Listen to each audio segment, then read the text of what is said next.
I want to make a clear distinction before we begin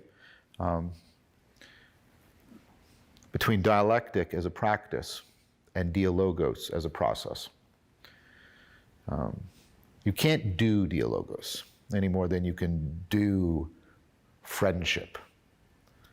It has to be something very much like what Buber's talking about, that emerges between and takes on a life of its own.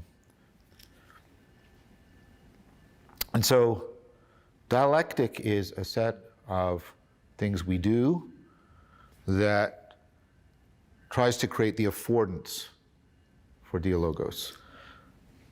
But for dialogos to be dialogos, it has to be something that takes shape, takes on a life of its own.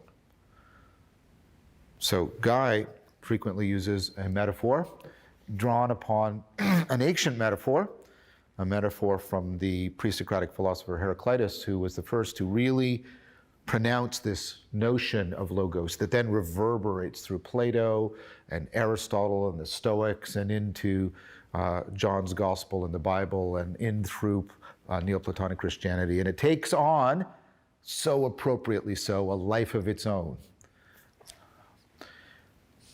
So Heraclitus compared the logos to a fire. And Guy talks about what we're doing in dialectic is we're gathering the kindling and we're arranging a configuration so that if a spark catches, it can take on the life of the fire.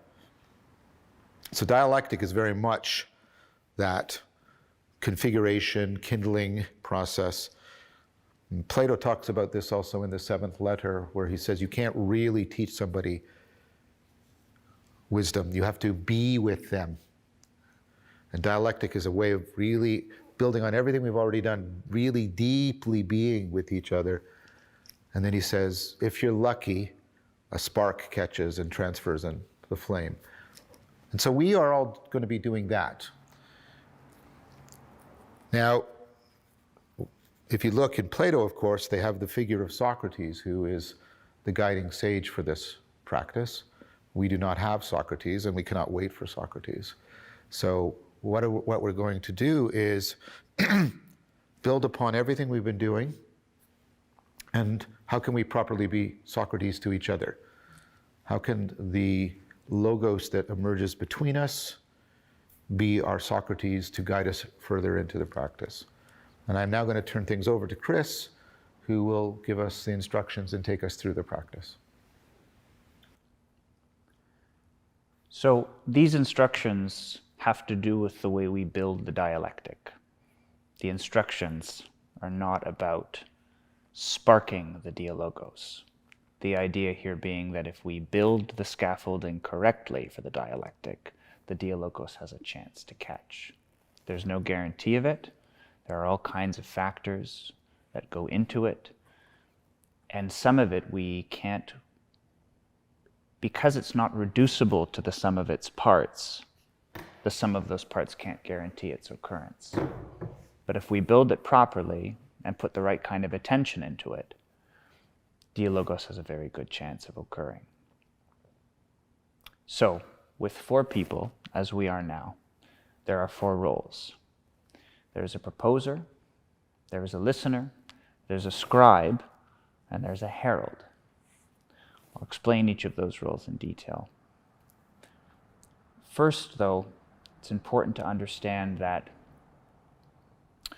this is a culmination of this horizontal dimension, that is, the way that we develop and understand and deepen the relationality between ourselves as people, a la circling, and then the vertical dimension, represented by the Neoplatonic contemplation, right? The henosis to the kenosis to the theosis, that what we're trying to do in both cases is create a movement of attention. That movement of attention goes from the part, seeing one aspect, understanding one aspect of a person, one quality, one trait, one side, one story, etc., to the whole of the person. That's not something that we can get around. It's not something we can hold or exhaust. But the idea behind this practice is that just as we can come into relation with the whole of the person, even though the whole will always remain partially concealed from us, we can give our attention, or our love, as it were, to the person, always with reference to the whole, always toward it, speaking toward it, listening toward it, just as we're doing vertically in the anagoge of the Neoplatonic contemplation, the movement from part to the whole. And so that's what we're doing with a virtue. We choose a virtue because a virtue is a way of representing and enacting the relationship that we're already in. We're all, as we've been saying, already in a relationship. And that relationship determines how we apply our attention, what skills we bring to bear, how we organize our priorities, what's important, etc. All of that, we can say, are features of a relationship we have with a virtue and with virtue itself. So we're trying to do with a virtue what we're trying to do with one another in the relational practice, which is to move from seeing it as a part and participating in it as a part to participating in all that it could possibly be and all that we could possibly be when we're known by it properly, right? So the relationality, the reciprocal nature of that to know is to also be known, is just as true of our knowing of a virtue as it is of our knowing of another person. It's a very difficult idea, I think. And it's an idea that can only be known by participation, which of course is exactly the point. Okay, so we have these 4 roles, and we also have 3 stages of this practice. 4, really. 3 in a consecutive order, and the fourth can appear over and over again. So, the proposer, which is the first role, is going to make a proposal. I propose that virtue is. Now, in this case, we'll usually choose a single virtue, not just virtue itself. So I might say, I propose that justice is, and I'll give my proposal. It's a proposal and not a proposition. That's important. Because a proposal, think of a marriage proposal, a proposal is not a summary judgment of that virtue. It's not a definition. The definition is an act, it's a gesture. It's not meant to pin it down, it's meant to open up a relationship, to cast it out ahead, to begin building something with it. That's why it's a proposal. It's something covenantal. It's a commitment to come to know it, knowing that this is just the beginning of knowing it. That's why it's a proposal. The proposer makes that proposal. And then there's the listener. That's the second role. The listener will begin with the process of what we call amplification. That's the first A. It's the first stage, amplification. And the role of the listener in amplification is to try and draw that proposal out from the proposer to make it as full and as spacious and as well understood as possible. This is not the time to judge the proposal. We're not trying to appraise it. We're not trying to tell if it's true or false. That's not the point. The point is to make it as much itself as intended as possible. Because when we speak, what it is that we say is always but a part of what we mean. It's never the same. The listener's role in amplification is to draw out the place from which the proposal has come. That's the object. That's the idea. And that means it's not just about the proposition that's said. It's about the way it's said. It's about the tone. It's about the posture, the gesture. It's all of those things that go into conveying. The listener's paying attention to all of that, not just the language. And they'll begin by asking questions of the proposer. So the proposer casts out their proposal. The listener asks questions, pauses the proposer to make sure that they've understood. They might offer an example. There's no clear set of boundaries here. the point is that the listener is trying to draw it out, and they're working with the proposal. This is a collaboration, right? This is something cooperative. And the listener is going to do that until they are agreed and satisfied that the listener has drawn out that proposal as much as it can reasonably drawn out, until it's exhausted and it's before everybody. After that, they go into the appreciation of that proposal. And the appreciation is, okay, there's something about this that's true, and that's real. Real is a better way of thinking about it. Something about the proposal is real insofar as it relates to the virtue. The virtue is this. It might also not be, but for now, let's focus on the fact that it is. It is justice. What you've said, there is something just about the proposal for justice. And the appreciation is a way of almost like befriending the aspect of that virtue that has been called out by the amplification. We've made a space for it by amplifying it, and now we're appreciating it by coming to know it, to acquaint with it, as we do with someone we're just first getting to know. That's the amplification. Now, at some point in time, it's very likely that we'll reach the end of our ability to explain the proposal. There might be a tension between what the proposer means and what the proposer is saying, and they can't quite reconcile the tension. Something's not coming out, something's not working, it's knotted up. I mean something, but I can't get it out. Or maybe the listener is just, quite frankly, it's not landing. They're not getting it. Something's not connecting. We've reached an impasse of some kind, and we can't proceed. The language has exhausted itself. And when that happens, we can lapse into silence, because everything about the virtue that is real, that we don't have the capacity to say, is in that silence. So we hold company with it. And that's the aporia. And that can happen at any time. Now, that is the relationship between the proposer and the listener. While this is going on, there is also a scribe. The scribe is going to be keeping track of the proposal, because as the listener is adducing out the proposal and pulling it and stretching it and deepening it and folding it and flipping it, and as all of that's going on, the proposal is actually changing. It's being reformulated. So the scribe is going to keep an eye on that proposal and is going to monitor how it changes. If it helps, you can actually write it down. We won't be doing that right now. We'll just be listening and using our memories and hoping they work. That's the job of the scribe. Keep track of the proposal as it changes, because the two people who are engaged, they might get too engaged to do that. The herald, meanwhile, the fourth role, is going to be pay attention to everything that is conveyed but not said. What kind of relationship is developing between the proposer and the listener? What's going on beyond the language?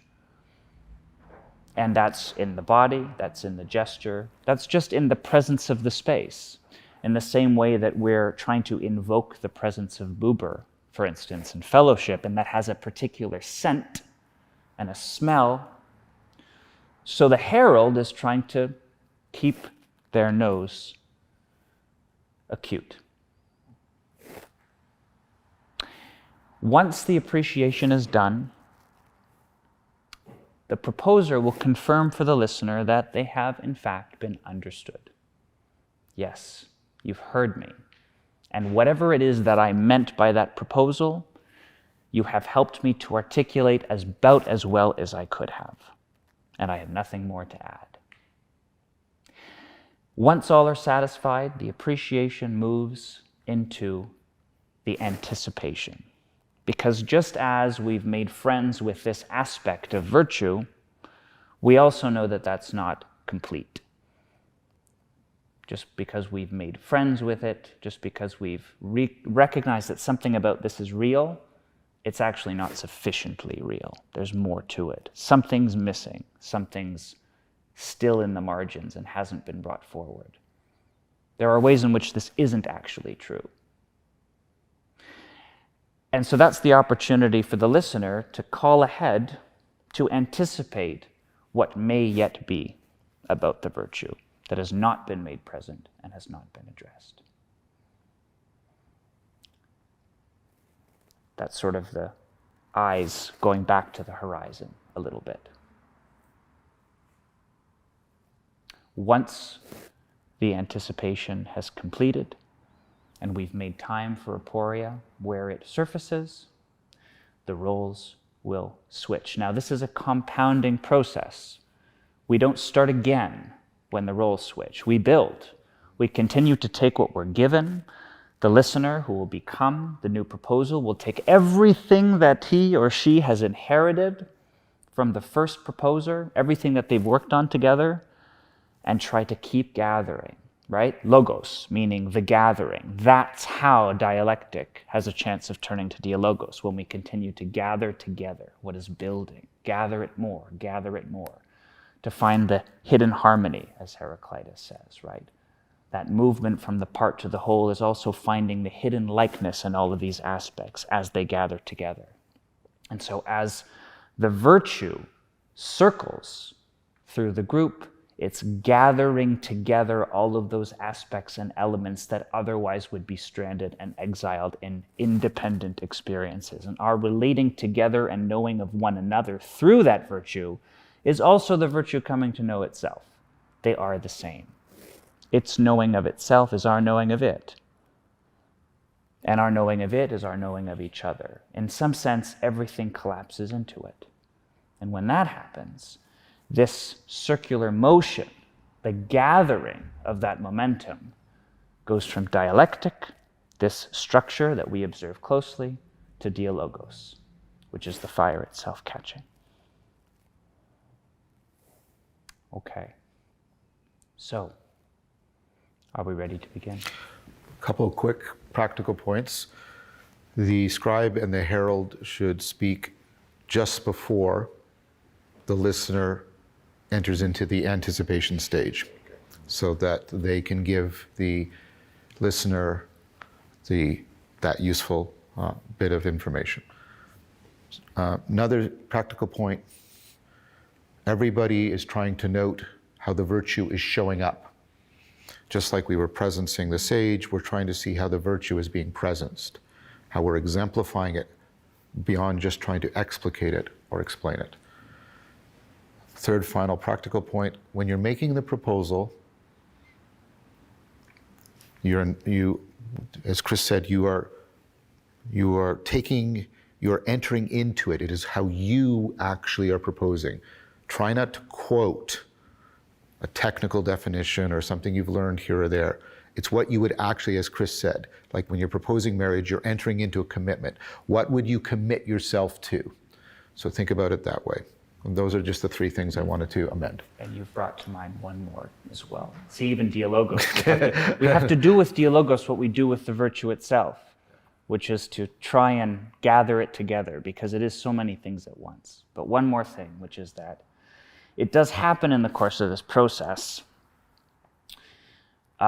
because we're putting ourselves on the spot in a very heightened way. And sometimes people can feel that there's a lot at stake. We're being called to do something that's not easy. It's difficult. It's challenging. And it provokes in us all kinds of things. It might provoke insecurities. I'm called to make a statement about something, and I'm very concerned about being clever, right? I don't want to look like a fool. I don't want to be an idiot, right? We all have versions of those insecurities, some more than others, but they're there. And it also happens in reverse sometimes, right? You can hear someone speaking in the process, and before you know it, what you're doing is you're actually making a judgment about them based on their proposal, right? And feelings of scorn or feelings of embarrassment in either direction might actually come up. And it's important to acknowledge that that can happen. That's part of this process. And we deal with them as we do with distractions in meditation, which is to say we acknowledge them and then we let them pass. We let them go as quickly as they've come. It's important that we not double down on them. And it's also important that we not feel defeated by their appearance. They happen. We have to allow them to happen and allow them to pass on, because we're not fixing ourselves on the language and on the definition itself. We're looking always from where it comes, and more importantly, to where it's going. One more thing. The temptation in this practice, so yeah, street projections in dialectic, the way we treat distractions in meditation. But one thing you might not pick up on is the tendency to fall into speaking autobiographically. So do not talk about yourself. We are all trying to be what Socrates was, a midwife. We're trying to give birth. And so everything should be towards trying to give birth to the presencing of the virtue. If you catch yourself in autobiography, just note it and then try to redirect your attention, if you're the listener, to the proposer. If you are the scribe, try not to interfere with your autobiography. Same thing with the herald. So as much as possible, you always have your eye on two things: the proposer and the virtue. I think we're ready. Yeah. So the first thing we'll do is pick the virtue we're going to talk about.